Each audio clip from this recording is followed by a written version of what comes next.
So pretty much this is the docks where all the incoming comes. They first bring everything in and they break them out and they put them away.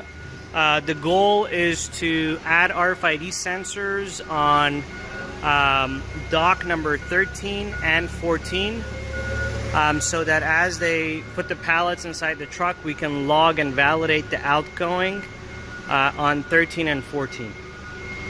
Or we can, add sensors to more docks as they require them.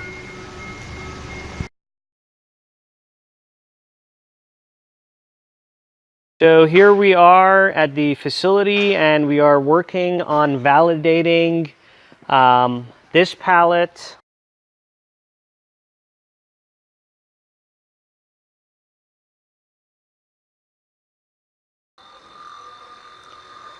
So in order to validate that there's 140 or 149, we got an empty pallet. We're gonna move all the boxes to here and manually do a count so that we know with certainty that there's 140 and 149, and then we will use RFID to validate that we are reading the same quantity.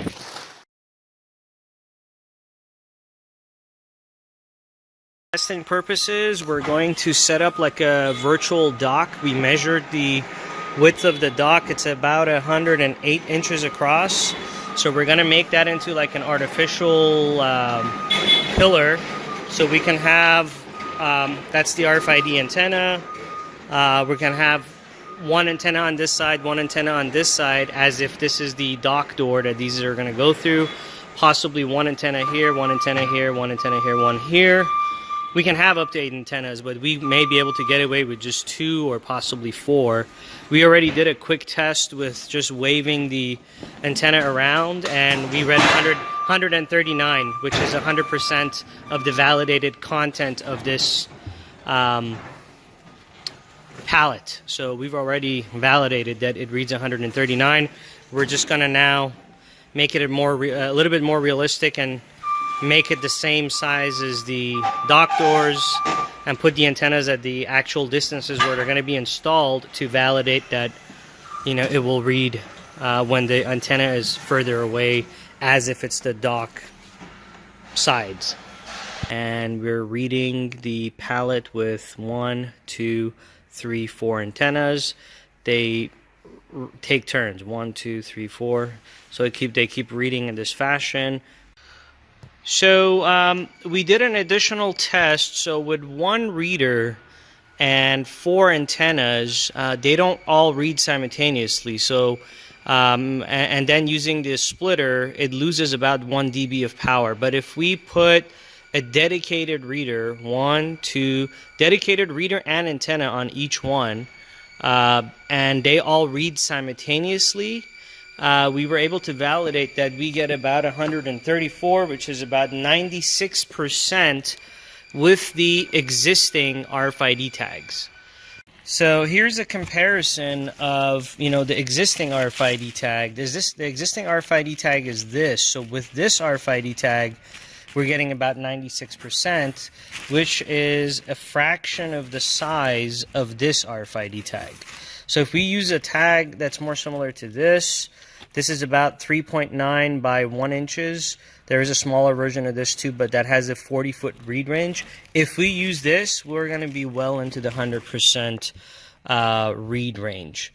So that's another good thing to take into consideration.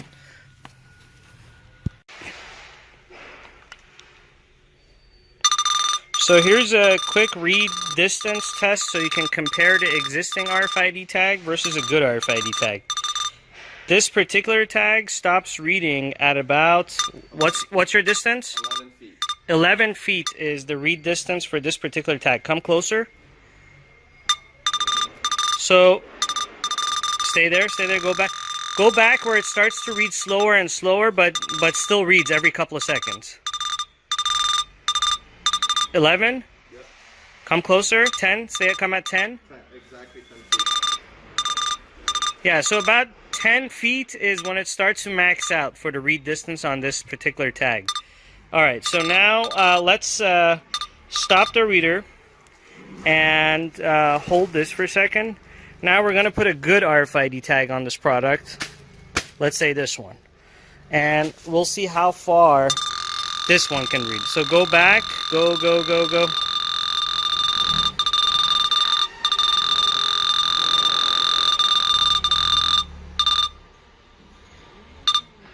So in comparison, this particular tag's read distance range is 25 to 30 feet with the handheld, which has less power than the static antennas. In reality, that particular tag can read about 40 feet away.